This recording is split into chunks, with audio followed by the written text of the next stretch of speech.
Aujourd'hui, 11 mars 2022, nous ouvrons les assises citoyennes du soin psychique.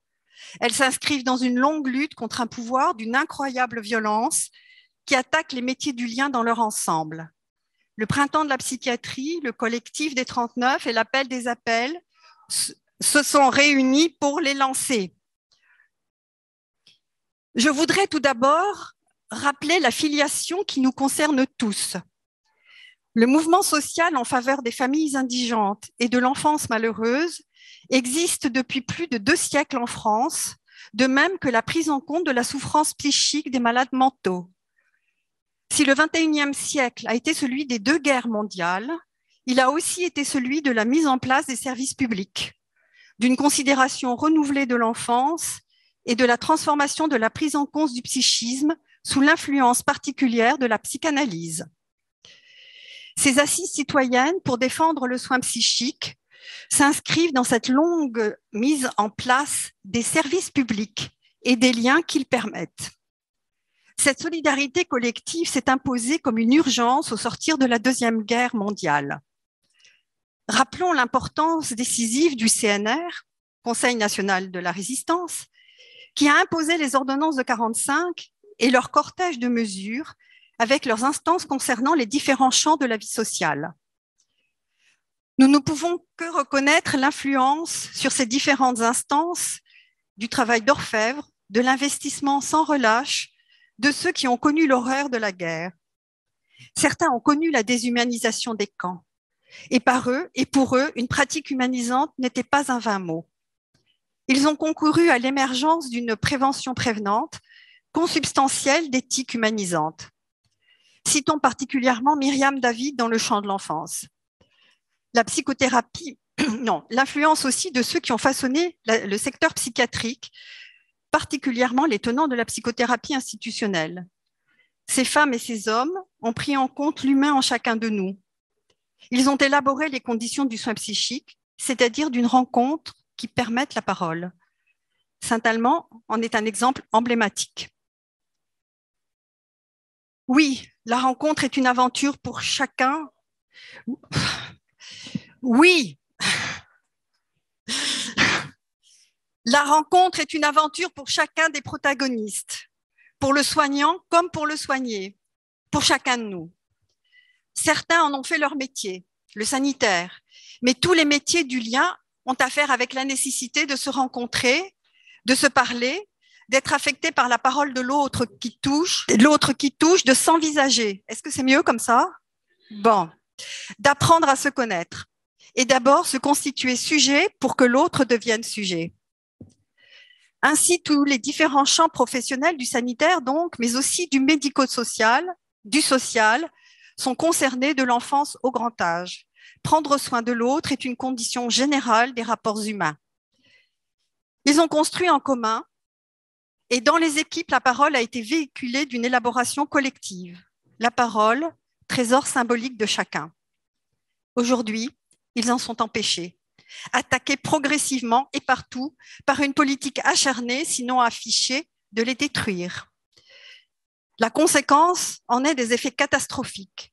La même souffrance chez les professionnels du soin, du travail social, de la justice, de l'éducation, de la culture, de la recherche, de l'information. Tous les métiers constitutifs de la mise en œuvre professionnelle de ces champs sont entravés dans leur volonté d'être les œuvriers de leur pratique. La fin du XXe siècle et le début du XXIe ont vu s'élaborer une résistance à ces mauvais traitements, avec à chaque fois une volonté plus affirmée de restituer aux patients sa dignité, leur honneur à l'enseignement et à la recherche, leur éthique à nos pratiques, avec un refus de laisser l'air du temps saccager l'espérance. Pourtant, elles sont décevantes et insatisfaisantes, n'ayant pu faire dévier l'emprise du chiffre et de la marchandisation du pouvoir capitaliste en cours. Mais c'est dans les crises que nous apprenons et créons des formes nouvelles d'expression et d'action. Chacun de ces grands moments a été une étape dans l'évolution progressive de la pensée clinique et politique de notre pratique, jusqu'aux assises citoyennes du soin psychique aujourd'hui.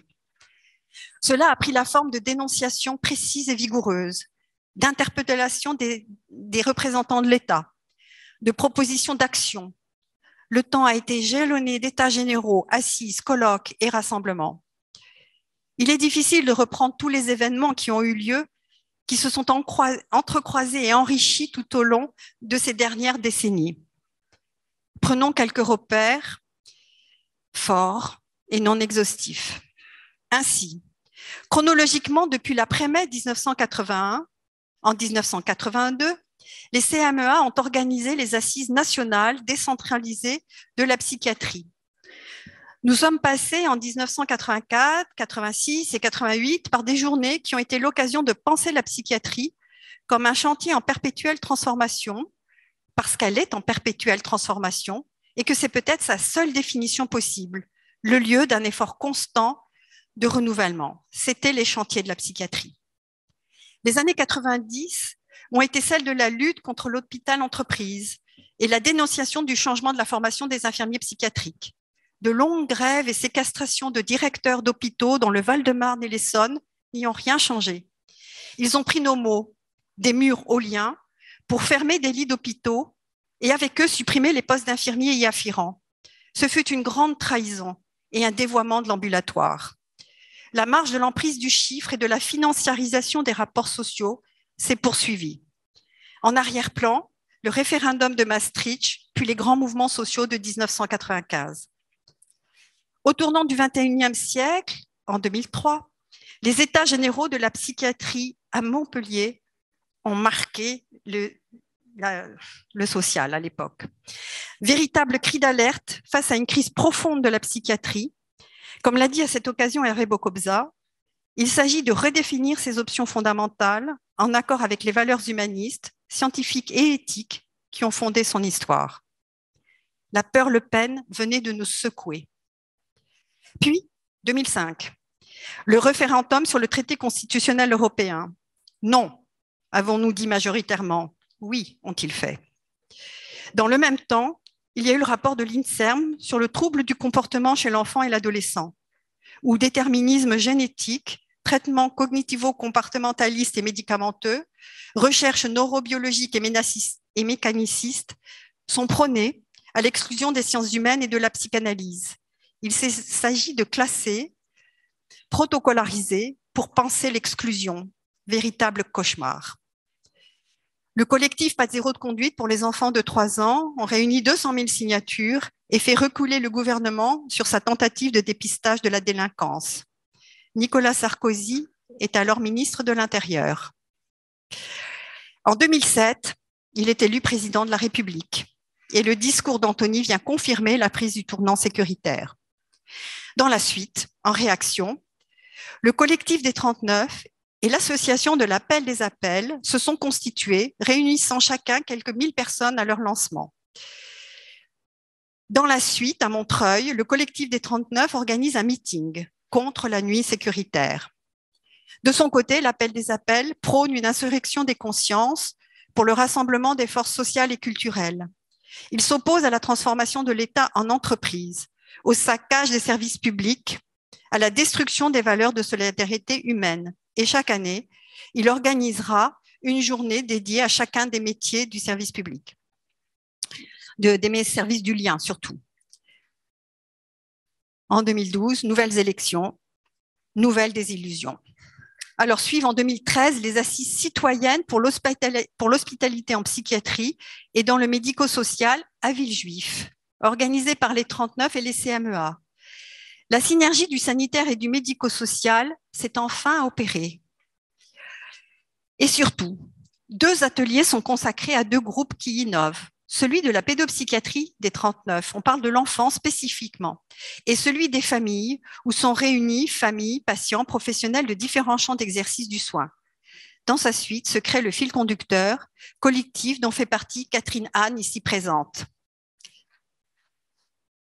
La fédération des CMPP et l'association des psychiatres infanto-juvéniles, je connais mieux sous le sigle de l'API, ont organisé les états généraux de la pédopsychiatrie à l'hôtel de ville en 2014, je crois. De plus en plus d'enfants sont suivis en pédopsychiatrie. Les listes d'attente s'allongent dans les CMP et les CMPP, mais il y a de moins en moins de pédopsychiatres. La même année, 2014 également, le 1er novembre, nouveau colloque à Montreuil organisé par les 39. Fédérons nos rêves pour résister à l'occupation de nos libertés de conscience. Pour fédérer les résistances et proposer des actions concrètes avec la participation du fil conducteur, collectif que nous avons cité précédemment.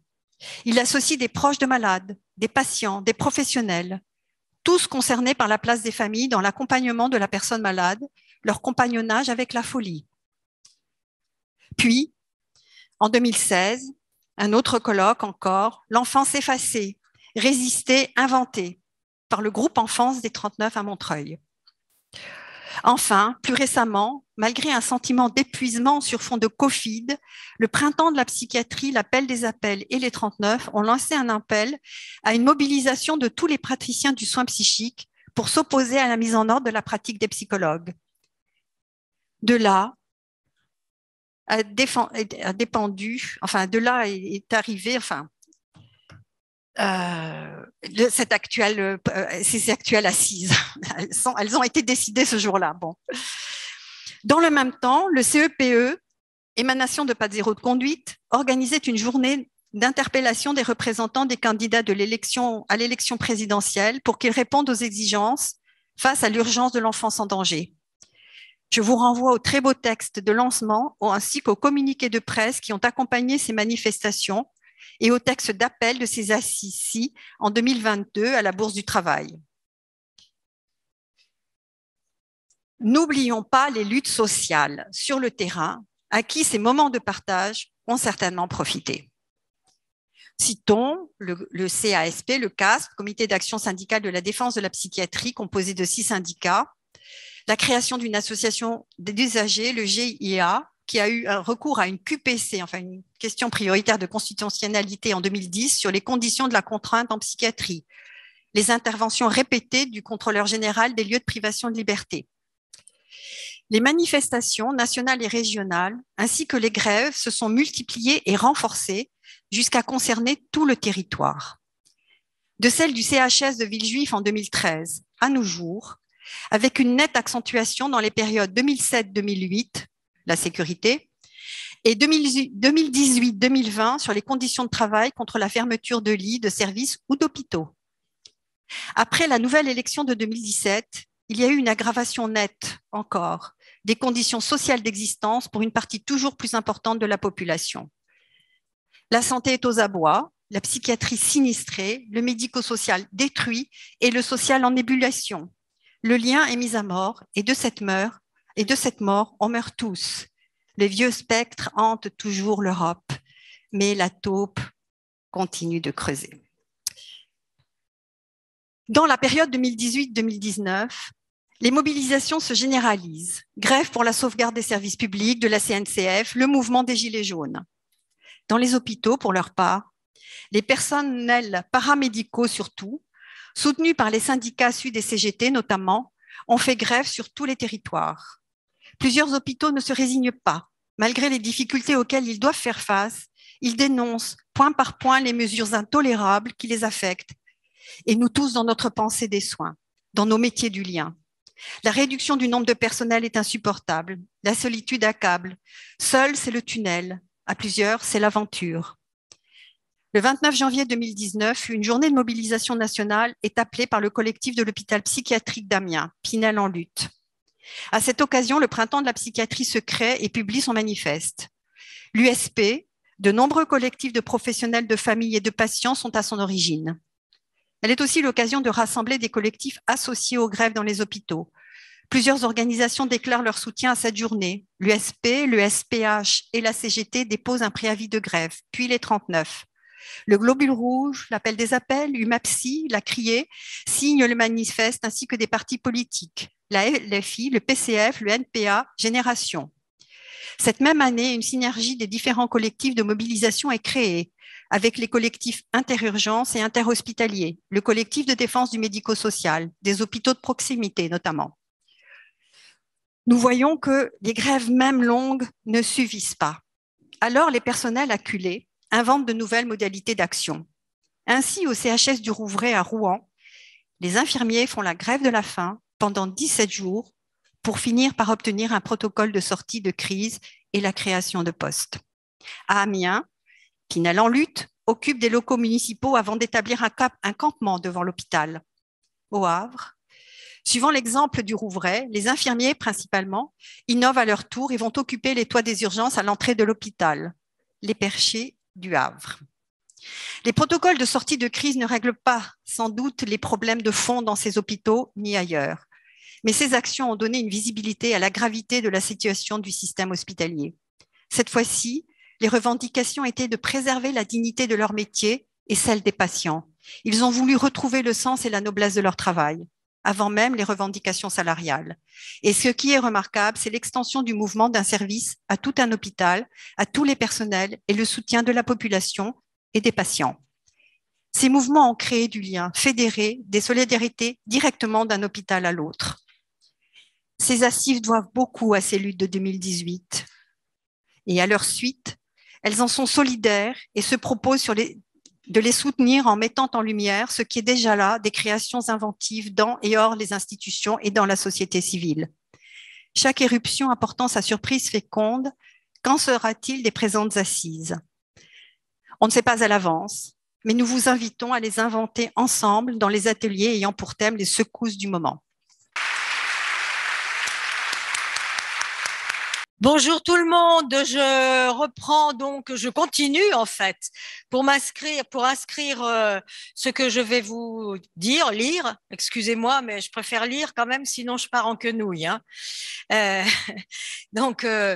Nous en fait, je reprends le récit historique de Dominique au moment des assises de 2013, souvenez-vous, hein, pour ceux d'entre vous qui participiez, quelle hospitalité pour la folie.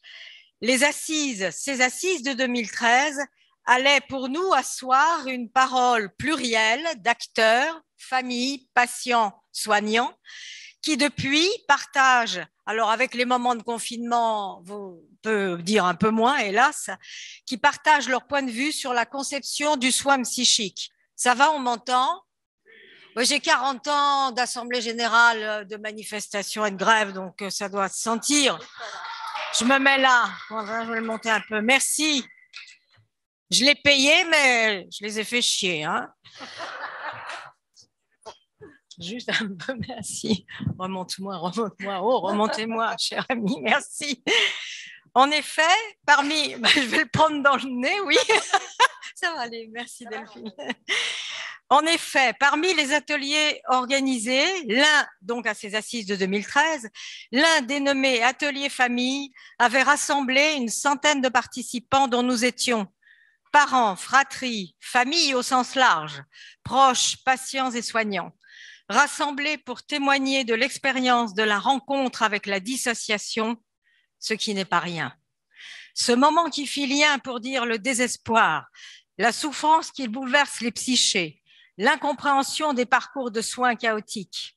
En somme, un moment d'hospitalité de nos paroles face à nos détresses vécues bien souvent dans une solitude et un isolement ressentis comme une blessure qui désigne celles et ceux d'entre nous profondément affectés par cette expérience, mais aussi une expérience de vie qui humanise autant qu'elle met au risque de la désintégration, de la déstructuration.